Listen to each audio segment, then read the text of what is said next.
The Ark of the Covenant was the most sacred relic of the Israelites. The Ark contained the two stone tablets of the Ten Commandments. The Ark was an acacia wood chest covered with pure gold with an elaborate lid called the mercy seat. 1 year after the Exodus events with Egypt, the ark was created according to the pattern given to Moses by God. The ark was a unifying symbol of the presence of God with the people. David was seeking to unite the nation and recognize the power of God. Jerusalem was to be the capital of the nation.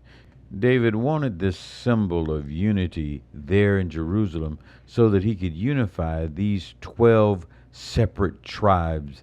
So David planned to bring the ark back to Jerusalem. Now, there was a specific way to treat and carry the ark. David created a parade. There were 30,000 young men. He is creating a national celebration, making sure that people understood that the ark was coming to Jerusalem, the new capital. He had picked Jerusalem as the capital because the city's elevation and because the location was unclaimed by any of the 12 tribes. This parade would focus the nation's attention on God and help unify the 12 tribes. If we look today, our nation's capital, national capitals all over the world, in fact, seek to have unifying symbols in them to remind the people of the struggles and the victories that the nation has faced. Note here, the ark is already a symbol. It was designed by God. It was crafted by Moses. It contained the very words of God. David is seeking to help Jerusalem gain credibility by being the place where this national symbol is kept. In essence, Jerusalem needs the ark. The ark is important without Jerusalem. So David just isn't bringing the ark into the city like two guys with a truck. The ark must be carried with special care. He places the relic on a new cart and is accompanied by a band of instruments praising God for his blessings for the nation. But the best laid plans of mice and men go awry, and the ark is jolted. It appears to be falling off the cart, and one of the men, Uzziah, who was accompanying the ark, reaches to touch the ark to prevent it from falling, and he is instantly killed by God. At this point, this is a more dangerous activity than people anticipated, and the ark is left in the city of Obed-Edom. David later goes back to retrieve the ark, and at this time, he prepares to treat it with the reverence it deserves. While in West Africa, I recall visiting a church and I saw people dancing and praising God in a rhythmic dance while giving their offering. We all praise God based upon who and how we individually express our thanks. King David danced at the front of this processional. Societal notions of proper reverence, royal decorum did not inhibit David from his worship. He danced before the Lord wearing a linen ephod, or an apron-like garment that the priests wore, not covered in his normal kingly robes.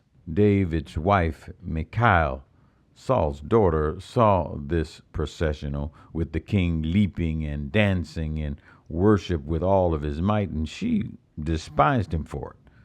Sometimes others do not understand your praise.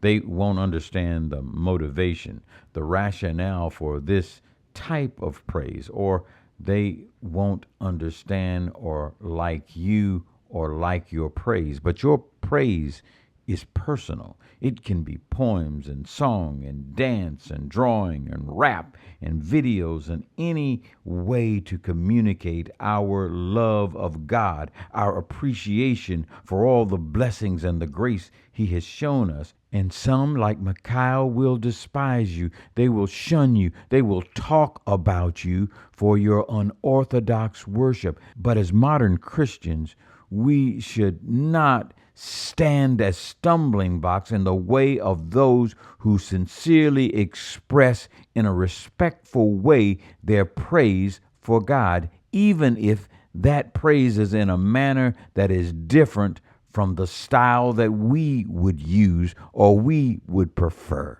Your praise is personal to your blessings and your way of communicating with God. When the ark is brought back into the tent, David spoke the blessings over the people by offering burnt offerings and peace offerings and blessing the people. David here duplicates what Moses and Aaron did, bringing the people back in connection with their history and in connection with the blessings of God. In addition to the verbal blessings to the people, David wanted a physical blessing. He distributed to everyone a cake of bread and a cake of dates and one of raisins. He wanted to make sure that the nation remembered this day and helping to solidify Jerusalem as the unifying capital and helping to solidify the people. That's the lesson for this week. Have a great week. Bye.